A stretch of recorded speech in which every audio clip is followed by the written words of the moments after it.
পিঠে খেতে কার না ভালো লাগে। আর এই ঠান্ডার দিনে আরও বেশি করে বিভিন্ন রকমের পিঠে-পুলি খেতে ইচ্ছে করে বানিয়ে। আর আমি এই চুষি পিঠেগুলো বানিয়েছিলাম পৌষ সংক্রান্তির দিন। চুষি পিঠে বানানোর জন্য এখানে গ্যাসে একটা আমি পেন বসিয়ে দিলাম। পেনে অল্প পরিমাণে লবণ, চিনি দিয়ে জলটা ফুটে এলে জলে আমি অল্প, অল্প চালের গুঁড়ো দিয়ে এখানে আমি একটা ডো বানিয়ে নিব। এই যে ডোটাকে ভালো করে হাতের সাহায্যে ঠেসে, ঠেসে এভাবে বানিয়ে নিব। আর এদিকে প্যানটা ধুয়ে এবার এখানে 500 গ্রাম মতো দুধ দিয়ে দিলাম, দুটো এলাচকে ফাটিয়ে দিয়ে দিলাম, পরিমাণ মতো চিনি দিয়ে দিলাম আর স্বাদের ব্যালেন্সের জন্য অল্প পরিমাণে একটু লবণ দিলাম। দুধটা জাল হতে থাক, এদিকে আমি ডোটা থেকে লেচি করে চুষিগুলো কেটে নিব।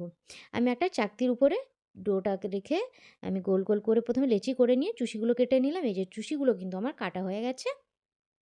এদিকে দেখুন দুধটাও কিন্তু ঘন হয়ে ফুটে এসছে। এবার আমি কেটে রাখা চুষিগুলোকে দিয়ে আরও কিছুক্ষণ কিন্তু আমি ফুটিয়ে নিব। দেখুন পুরো ক্ষীরের মতন কিন্তু হয়েছে চুষি পিঠেগুলো। এবার এটাকে আমি ঢাকা দিয়ে রেখে দিব যতক্ষণ না অবধি সার্ভ করছি।